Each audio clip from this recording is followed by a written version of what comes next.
कैसे कैसे प्रभु ने खेल रचाया।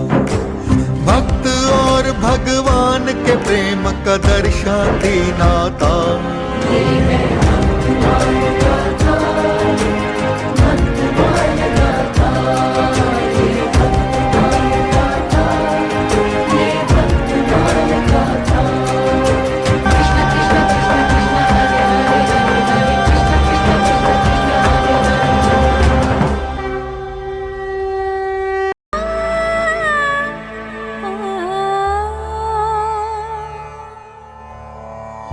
हे ईश्वर, भाग्य की एक ऐसी विडंबना है। इस बालक का प्रारब्ध तो वास्तव में बहुत ही पीड़ादायक है। यह हृदय विदारक दृश्य तो मैं देख भी नहीं सकता। जिस बालक का बाल्य काल ही कांटों से भरा हुआ हो, तो आगे के जीवन की कठिनाइयों की तो कल्पना भी नहीं कीजिए, ना ही शिक्षा। ऐसे में अपने जीवन का निर्वाह कैसे करेगा? अरे सुदामा, किस सोच में पड़ गए? कुछ समस्या है क्या? सब कुशल मंगल तो है? जी पंडित जी, ईश्वर की कृपा से मेरे जीवन में तो सब कुशल मंगल है, किंतु मैं आपको कुछ बताने आया था। वही तो मैं पूछ रहा हूँ, आने का कोई विशेष प्रयोजन? प्रयोजन भी आप ही से जुड़ा हुआ है पंडित जी, इसलिए तो मैं आपके पास आया हूँ। तो शीघ्र हमें बताओ, क्या बात है? पंडित जी, कल मैं अपने मामा के यहाँ विवाह समारोह में आमंत्रित था। वहां मैंने राम बोला की वो दुखद स्थिति देखी जिसका मैं वर्णन भी नहीं कर सकता। उसकी वो स्थिति देखकर देवता और मनुष्य को क्या, भूत और पिशाचों को भी उस पर दया आ जाए। उसकी अवस्था पर तो भूत और पिशाच को ही दया आ सकती है कि वो खुद एक नर पिशाच है। एक बालक के लिए पिशाच शब्द का संबोधन मैं आपकी कुंठा समझ सकता हूं। उसे आपके सानिध्य की आवश्यकता है, उस पर दया कीजिए पंडित जी। सुदामा, तुम तो उसके कृत्य से भली भांति परिचित हो,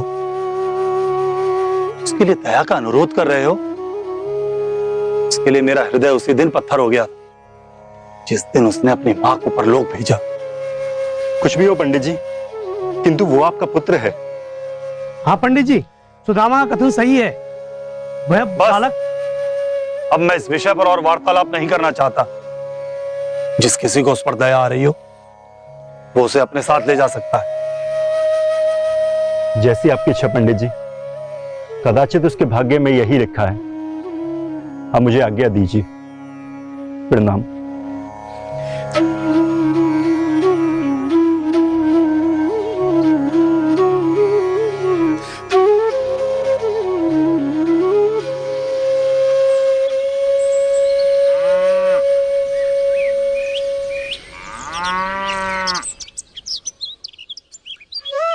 यह शुभ बालक तो रास्ते में ही बैठा हुआ है। हमें इसकी परछाई से भी बचकर निकलना चाहिए।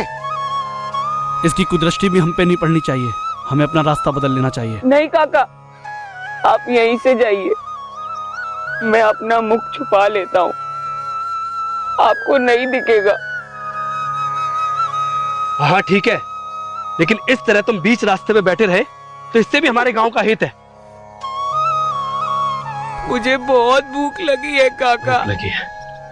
मुझे कुछ सूखे चावल के दाने ही दे दीजिए ना।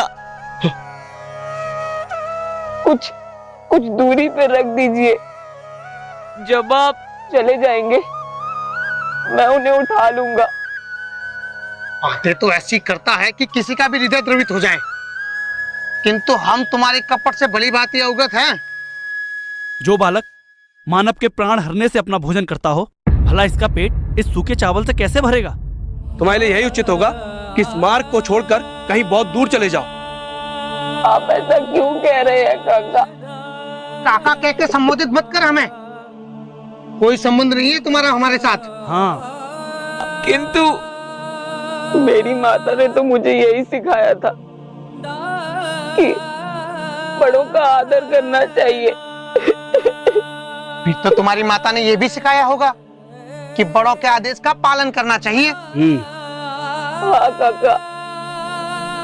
तो हमारा ये आदेश है कि आज के बाद इस गांव में पैर मत रखना तुम। ठीक है काका, आज से मैं इस गांव में पैर नहीं रखूंगा। कहीं दूर चला जाऊंगा मैं। यही अच्छा रहेगा। चलो चलो।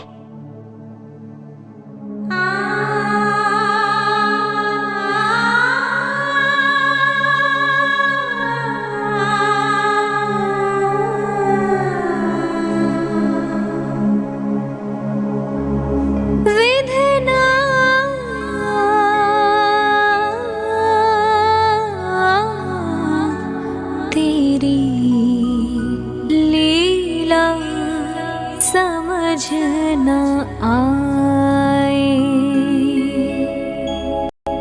विधना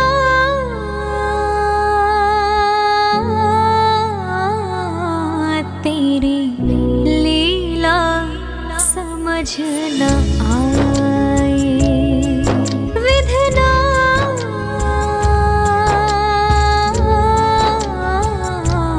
तेरी लीला समझ न आए। राम भगत भोजन बिन व्याकुल, भूखा ही सो जाए, तेरी लीला समझ न आए।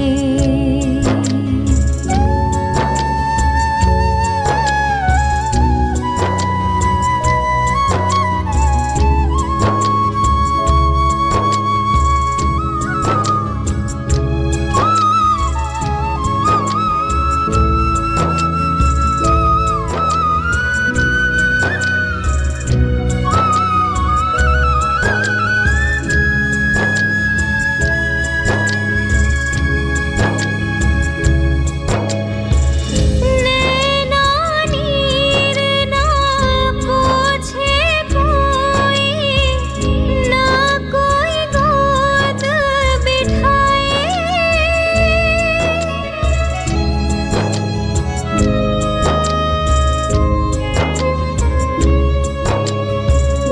रो रो कर चुप होए आप ही, कोई न धीर बधाए, रो कर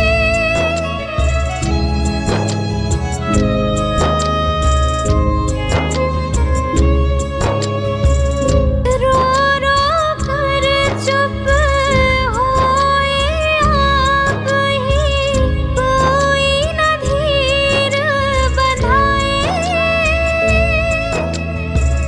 राम भगत भोजन बिन व्याकुल, भूखा ही सो जाए, तेरी लीला समझ न आए, विधना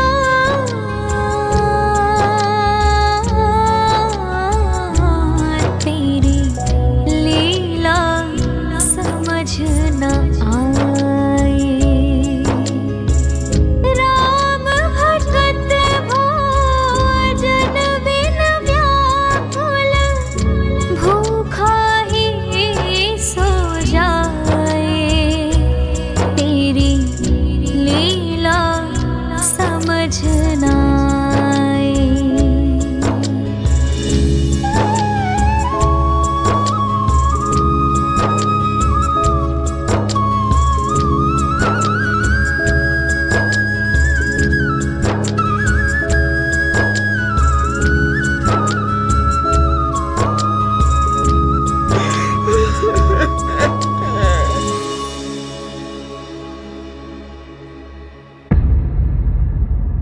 परम कृपालवे श्री सद्गुरु भगवते नमो नमः। जय श्री राधे, जय श्री कृष्ण। आप देख रहे हैं गोस्वामी तुलसीदास जी के बालपन का संघर्ष। इस संघर्ष की चर्चा गोस्वामी तुलसीदास जी स्वरचित ग्रंथों में भी कई जगह संकेत करते हैं। कवितावली में एक स्थान पर गोस्वामी तुलसीदास जी अपने बचपन के संघर्ष के बारे में लिखते हैं कि वारे ते ललाट बिललाट द्वार द्वार दीन, जानत हो चार फल चार ही चनक को। इसका अर्थ है गोस्वामी तुलसीदास जी कवितावली में कहते हैं कि वारे थे, मतलब बचपन से ही, बचपन की बात, वारा कहते हैं बचपन को, वारे थे ललाट बिललात द्वार द्वार दीन, मैं दीन अनाथ होकर के द्वार द्वार पर जाता, भूख के मारे बिल बिलाता, भिक्षा मांगता, लेकिन मुझको नहीं मिलती थी। और यदि किसने 4 दाने मेरे हाथ पे रख दिए तो जानता हूं 4 फल 4 ही जनक को।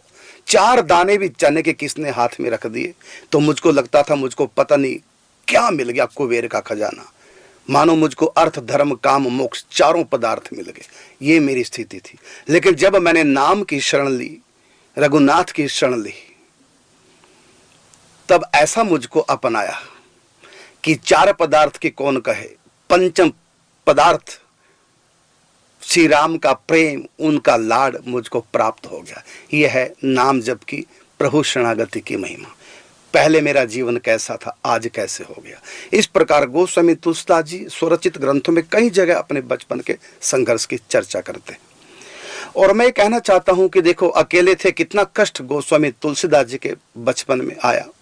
माता पिता का साया सर से हट गया, पालने वाली भी छोड़ गई, मृत्यु को प्राप्त हो गई।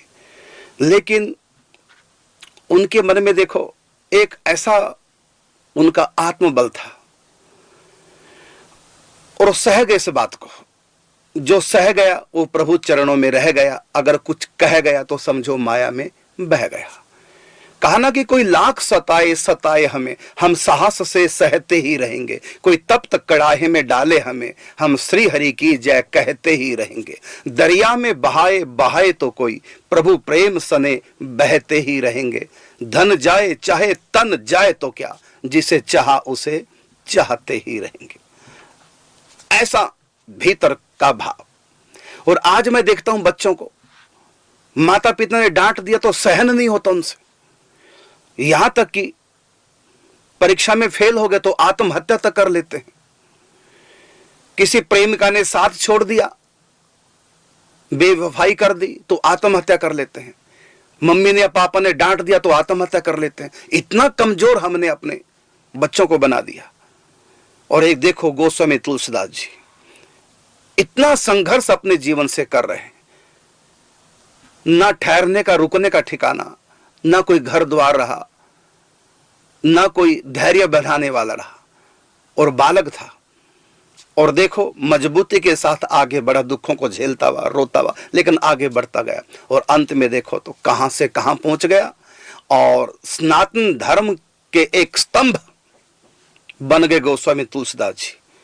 रामचरितमानस के रचयिता, हनुमान चालीसा के रचयिता, जो घर घर में पढ़ी जाती है, जन जन तक जो हमारा धर्म का साहित्य पहुंचा, ऐसे गोस्वामी तुलसीदास जी कैसे बने इतने महान। तो आप देख रहे हैं उनका बचपन का संघर्ष। हमको सीखना है इन बातों से, किस प्रकार से व्यक्ति संघर्षों में और आगे बढ़ता है। हमको अपनी विल पावर, अपना आत्मबल गिराना नहीं चाहिए। और साथ में मैं ये कहना चाहूंगा कि जो भी इस समय भक्तमाला गाथा सीरियल को देख रहे हैं, तो उनका सर्वप्रथम ये धर्म बनता है औरों तक भी पहुंचाना है।